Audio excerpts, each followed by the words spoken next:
Alright, so this is the issue we have. I think it's a short. You see that?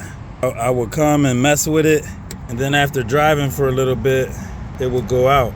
Look, it's a short somewhere right here. So I'm gonna go ahead and replace this.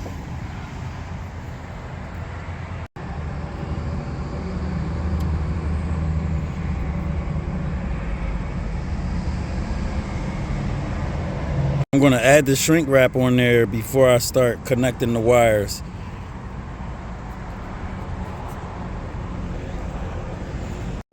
All right, so since these wires are not color coded, I'm just going to take them off one at a time and connect them as they are up in here.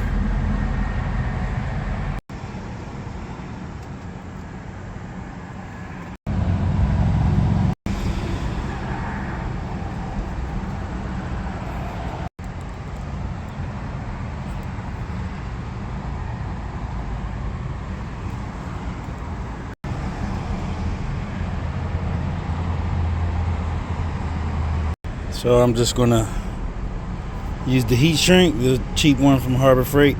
Heat shrink all my connectors and the tube outside of it. Some heat shrink wrap on the wire.